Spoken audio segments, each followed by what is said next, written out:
Les amis, deux annonces fortes aujourd'hui en Italie. La première, vous la voyez ici. Et si Pep Guardiola, Manchester City, devenait le prochain sélectionneur de la Squadra Azzurra.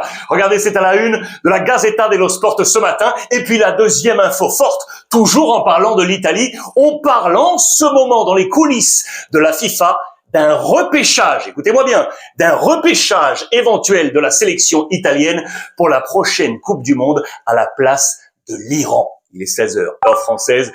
Salut à tous, c'est l'heure de votre rendez-vous, de votre Ruiz Club, votre revue de presse internationale pour parler football ensemble librement et gratuitement, où que nous soyons sur la planète francophone, grâce à toutes les plateformes de TV5 Monde et l'application TV5 Monde Plus. J'espère vraiment que vous êtes en pleine forme parce que oui, aujourd'hui, une nouvelle fois, édition XXL, mercato italien de faux furieux, le Paris Saint-Germain avant le Bayern Munich. Je vais vous annoncer le nom d'un possible défenseur central pour le Barça, les amis, et ce soir, le Real Madrid joue à Séville face au Betis. On va voir le plan complet, bien évidemment, d'Alvaro Arbeloa, Pep Guardiola, ce qui nous amène tout de suite en Angleterre. En parlant des coachs, regardez, Monsieur Michael Carrick, avec les titres des tabloïds, sera-t-il toujours à Manchester United la saison prochaine, les amis? Aujourd'hui, 100 jours qu'il a pris ce poste d'intérimaire pour relancer complètement, vous le savez, Manchester United est ici à la 3e place de la Première Ligue,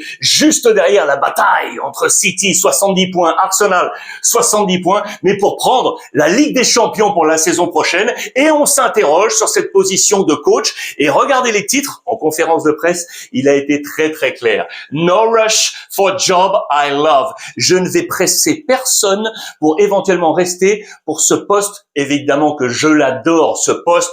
You cannot hurry love. Est-ce que vous vous souvenez de ce titre dans les années 80 pour les plus vieux comme moi? Ici, monsieur Phil Collins qui avait pris un grand titre des suprêmes. En titre, vous le traduisez littéralement en français, on ne peut pas forcer l'amour. Et bien évidemment, Michael Carrick ne veut pas forcer, vous l'avez compris, le board de Manchester United pour le laisser à ce poste qu'il adore. Il le veut, ce poste d'entraîneur de Manchester United. Ça, c'est la première info au niveau des entraîneurs. La deuxième, elle est également du côté de l'Angleterre avec Chelsea, les amis. Vous le savez, Liam Rossenior a été saqué de Chelsea. Qui sera le prochain coach? On a placé un intérimaire et il y a plusieurs noms qui circulent, notamment monsieur Iraola, l'Espagnol. Vous le savez, qui est parti du côté de la Première Ligue et qui va quitter son poste au terme de la saison, peut-être pour aller du côté de l'Espagne. On le pensait aller à l'Athletic Bilbao, ce ne sera pas le cas, donc peut-être rester du côté de la Première Ligue. Un deuxième nom circule, regardez, c'est monsieur Frank Lampard, les amis, l'ancien de Chelsea, qui a cartonné cette saison à la tête de Coventry pour la montée en Première Ligue. Eh bien, le boss de Coventry a dit très clairement, écoutez, il est bien ici à la maison, aucun intérêt qu'il aille à Chelsea, il va rester à Coventry. Attention, pour autant, parce que prendre Chelsea, ce n'est pas rien. Est-ce que Lampard va rester ou non du côté de Coventry? Et donc Manchester City à la bataille avec Mark Gay, le défenseur central, et Pep Guardiola pour aller prendre le titre de champion et peut-être le treble après la League Cup, FA Cup, point d'interrogation, et donc Première Ligue, point d'interrogation. Et on en vient ainsi à l'une des grandes questions du jour. Pep Guardiola, les amis, sera-t-il le prochain sélectionneur de la Squadra Azzurra? Voici donc la une de la Gazzetta dello Sport. Ça a germé il y a plusieurs jours parce qu'on sait que Pep Guardiola l'avait déclaré, prendre une sélection l'intéresse après ce tel timing avec les différents clubs, avec le Bayern Munich, avec le Barça bien évidemment et Manchester City. Eh bien peut-être que la dynamique, le mindset d'une sélection lui conviendrait et du coup, eh bien, il pourrait y avoir une candidature, regardez, pour prendre la Squadra Azzurra à la suite de Gennaro Gattuso. On attendait Max Allegri, vous le savez, ou Conte. Eh bien, si il leur passait devant le père Pep Guardiola, attention, je vous le rappelle, en Italie, avoir un sélectionneur étranger, cela n'est quasiment jamais arrivé. Le seul, 1967, Elenio Herrera. Ce serait une grande surprise de voir Pep Guardiola arriver du côté de la Squadra Azzurra. Il peut y avoir un problème concernant ses émoluments, les amis, son salaire. Regardez, dans les colonnes de la Gazzetta dello Sport, on a mis tout simplement les sélectionneurs italiens récents avec Antonio Conte, Ventura, Mancini, Spalletti et Gattuso et leur salaire en rouge ici, en millions net par an, millions net par an. Gattuso, c'était moins d'1 million, les amis. 0,8. Le max, c'était pour compter ici avec un peu plus de 4 millions par an. Regardez ici les entraîneurs étrangers les mieux payés à la tête des différentes sélections. Vous voyez Didier Deschamps ici qui est annoncé à 3,5 millions net à l'année avec la sélection française. Et le max, il est pour Carlo Ancelotti avec le Brésil à quasiment 10 millions d'euros net à l'année pour la tête de la sélection brésilienne. À la deuxième place, regardez, c'est Thomas Tuchel avec l'Angleterre à 5 millions. Troisième place, 4 millions avec Nagelsmann pour 4 millions d'euros net. Et puis on rappelle que du côté des Italiens, il y en a 2 à l'étranger avec Cannavaro, du côté de l'Ouzbékistan avec 2,2 millions net par an. Et puis Montella avec la Turquie, 2,2 millions net par an. Ils sont présents, vous le savez, pour la prochaine Coupe du Monde. Est-ce que Guardiola sera là? Lui qui connaît le succès avec le Barça, le Bayern Munich et Manchester City, tous les trophées de Pep Guardiola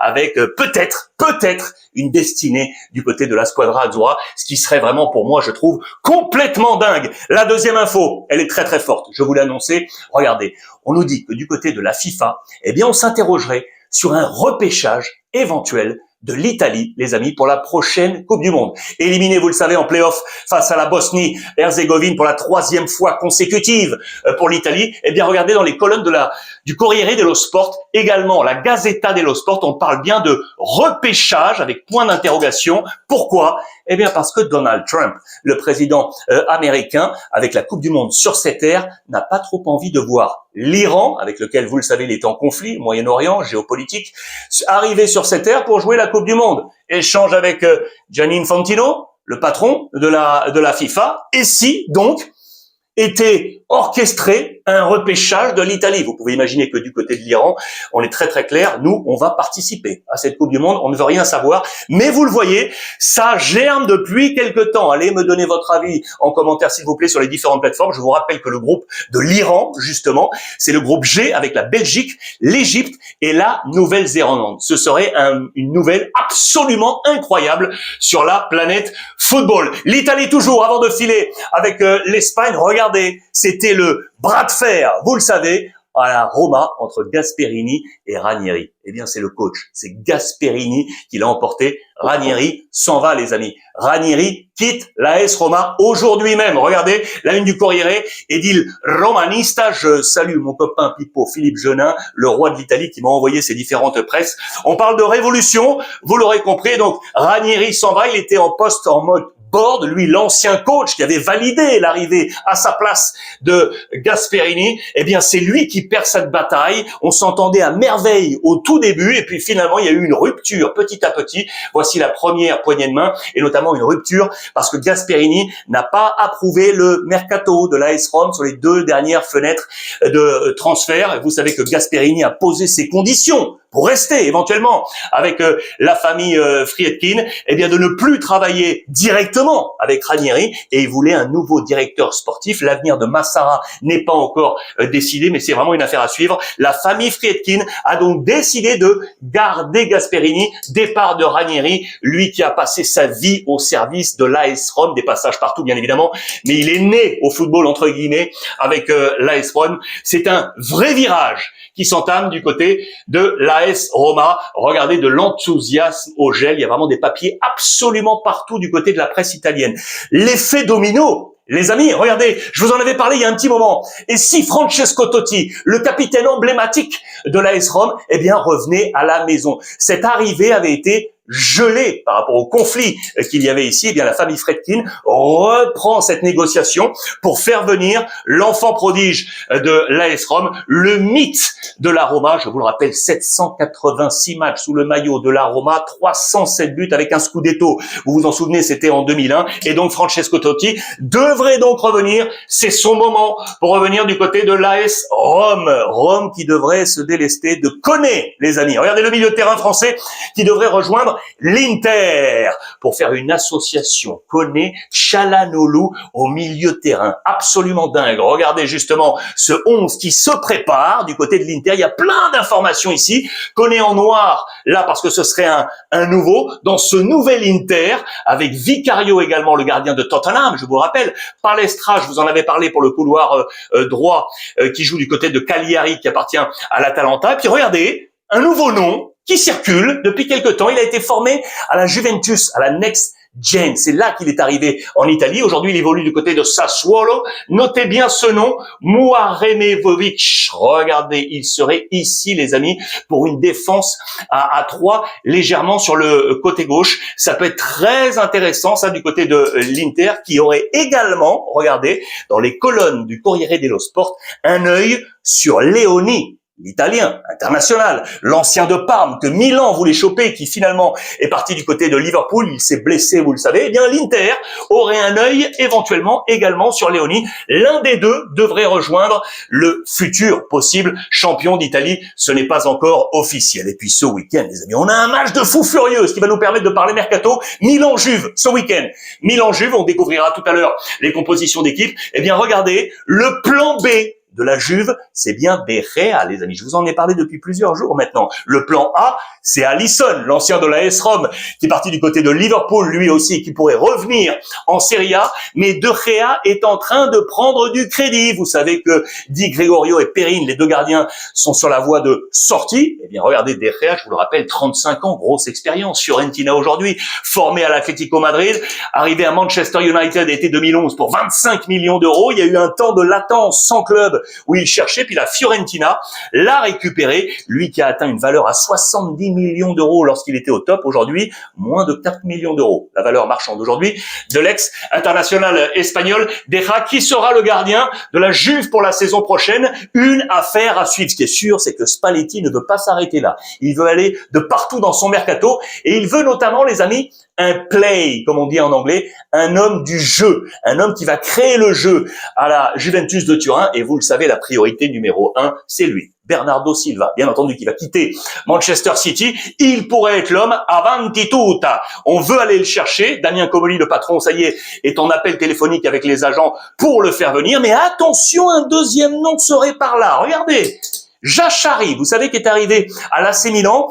Il semble pas trouver sa place et il pourrait être séduit par le jeu proposé, eh bien par Spalletti du côté de la Juventus. Regardez, les amis, je vous ai proposé là avec la Gazzetta dello Sport des schémas possibles, avec donc l'arrivée peut-être d'Alisson ou de De Gea, et donc en noir toujours les nouveaux possibles, les postes où pourrait évoluer Bernardo Silva, et donc Jachari ici en numéro 2 derrière Locatelli. Ça peut être très intéressant en fonction de ces différents schémas tactiques. Dites-moi ce que vous en pensez. Ça peut être, d'après moi, une bonne pioche pour Spalletti, qui veut aller chercher également pour sa défense, les amis. Pour sa défense, car vous le savez, Bremer pourrait sortir, le Brésilien. Mais s'il restait, eh bien regardez, on peut annoncer que Kim, le Chinois du Bayern Munich, pourrait arriver du côté de la Juventus de Turin. Qui le conseille? C'est cet homme, les amis. Maddaloni.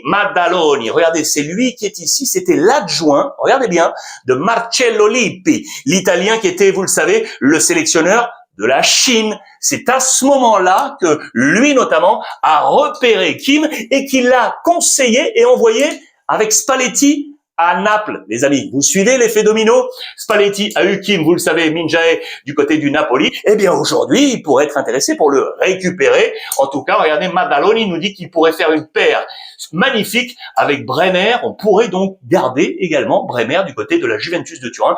Grosse affaire à suivre sur ce marché des transferts. Et puis donc, regardez les 11 probables de ce big match annoncé pour ce week-end. Ce Milan-Juve, très attendu. J'adore regarder toutes ces compositions d'équipe. Je vous le rappelle, c'est le 182e affrontement entre ces deux formations. Avantage à la Juve, 69 victoires pour les Turinois, 53 pour les Milanais. Le dernier match, c'était le match nul, 0-0 au match aller. Regardez ces deux blocs et je vous amène particulièrement ici sur le milieu de terrain avec Adrien Rabiot, je vais en reparler, mais sur cette attaque de Milan, vous le savez, qui ne marque plus, notamment Pulisic, les amis. Ça fait 5 mois qu'il ne marque plus. Il y a un gros problème avec lui. Peut-être ce week-end pour le déclenchement face à la Juventus de Turin. On l'attend bien évidemment où ça sera la voie de sortie pour Pulisic au prochain mercato. Ce qui est sûr, c'est qu'au milieu de terrain, Rabiot, c'est le patron. Il est au zénith.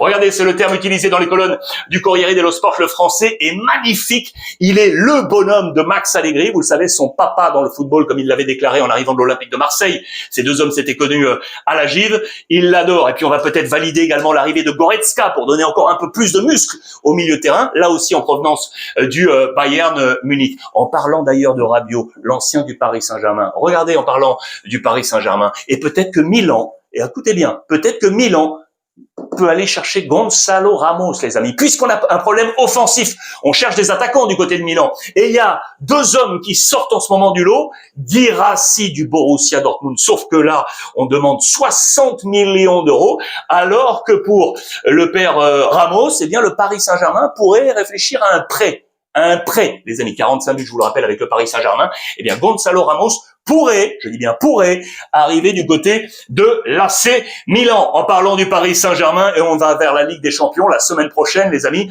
Paris Saint-Germain, Bayern Munich, bien évidemment. Regardez, le quotidien de l'équipe nous a proposé un très bon papier sur les différents chantiers de Luis Enrique avant le Bayern. Regardez avec notamment Vitinha et Mendes faire revenir les joueurs blessés. Vous le savez, c'est capital pour l'équilibre du PSG. Gérer les temps de jeu des cadres par rapport aux matchs en retard qu'ils ont à jouer en Ligue 1. Nourrir la montée en puissance de Fabian Ruiz, qui est de retour pour le milieu de terrain et notamment au bon moment par rapport à Vitinha. Prévoir des plans B au cas où cela ne fonctionne pas et travailler les coups de pied arrêtés. Les clés de l'équipe pour ce match face au Bayern Munich. L'autre demi-finale, vous le savez, c'est Atlético Madrid, Arsenal. Regardez le mercato de l'Atlético. Un nouveau nom arrive au poste de milieu de terrain offensif. On nous l'annonce, Julian Brandt. Vous le connaissez, l'international allemand qui pourrait débouler à l'Atlético Madrid. Le joueur du Borussia Dortmund, je vous le rappelle, formé en Allemagne, qui n'a joué que en Bundesliga, passé par Wolfsburg, puis le Bayer Leverkusen avant d'arriver à Dortmund, était 2019 pour 25 millions d'euros. Cette saison, c'est 37 matchs en Bundesliga et 11 buts marqués. Voilà un renfort peut-être intéressant pour El Cholo Simeone. Julian Brandt, possible, je dis bien possible, du côté de l'Atlético Madrid. L'information a été confirmée hier, c'était notre titre de la revue de presse. Blessure, 6 à 8 semaines, biceps fémoral pour Lamine Yamal. La Liga est terminée pour l'international espagnol. Et les amis, regardez, c'est un chaos à moitié parce qu'on espère le voir, oui, avec la Coupe du Monde, avec l'Espagne. La méthode douce est préconisée. Pas d'opération pour lui, mais que ça fait mal, entre guillemets, vous l'aurez compris, parce qu'il a lancé un message sur les réseaux sociaux. Regardez, c'était hier sur Instagram. Il a tellement mal. Il voulait tellement être là pour cette dernière ligne droite pour aider le Barça pour aller chercher le titre de champion. Et bien évidemment, pour se préparer pour la grande Coupe du Monde, les amis. Il va manquer plusieurs matchs. Regardez, 1, 2, 3, 4, 5, 6 en Liga avec Getafe, Osasuna, le Classico, le Deportivo Alavés, le Betis Séville, Valence et attention aux 3 premiers matchs de la Coupe du Monde, les amis. Les matchs de groupe pour l'Espagne avec le Cap-Vert, l'Arabie Saoudite et l'Uruguay. Grosse interrogation pour Lamine Yamal, mais ce qui est sûr, adieu à la Liga. C'est un gros coup dur. Vous l'aurez compris pour Hansi Flick. Juste pour rappel, regardez le poids de Lamine Yamal au Barça, les amis. Regardez avec les copains de Score 90, les meilleurs buteurs, numéro 1, Lamine Yamal. Les meilleurs passeurs, numéro 1, Lamine Yamal. Le combo des deux, eh bien, regardez, l'implication la plus forte sur les buts du Barça, eh bien, c'est Lamine Yamal. 42 buts en 45 matchs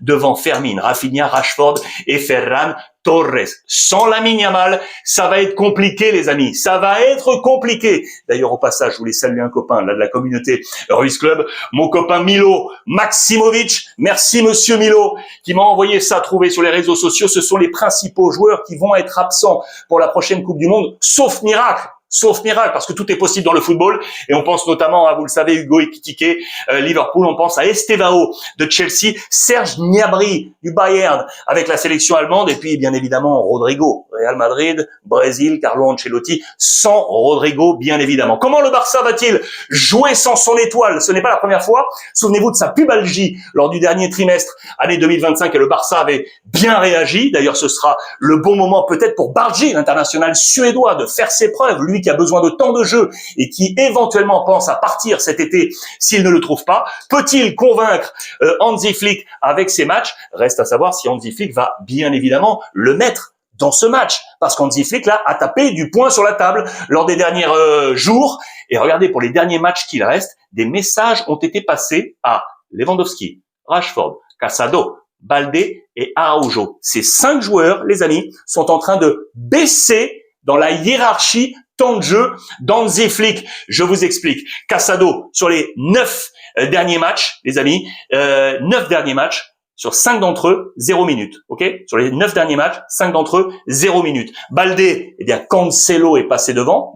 Cancelo est passé devant. Araujo, les amis, ne joue plus en défense centrale quand il joue. C'est latéral droit ou en numéro 9 dans les dernières minutes. Je pense également à Rashford qui, en l'absence de Rafinha sur les derniers matchs, finalement n'a pas été choisi par Hansi Flick. Il pourrait retourner du côté de l'Angleterre. Et puis on pense bien évidemment à Lewandowski, les amis. Regardez la une de Tuttosport, on l'annonce clair et net, mercato italien et du côté notamment de la Juventus de Turin. Je vous ai annoncé un nouveau nom pour la défense centrale du Barça pour épauler notamment Cubarsí qui est en train de faire une fin de saison très bonne. Eh bien, il est là ce nouveau nom. Regardez, John Martin, Real Sociedad, les amis, 100% Real Sociedad, vous le voyez, il a 20 piges, 1m87, valeur marchande à 20 millions d'euros, ultra intéressant. On nous dit, ça y est, que Deco est en discussion avec son agent pour le faire venir. Il a un contrat jusqu'en 2031.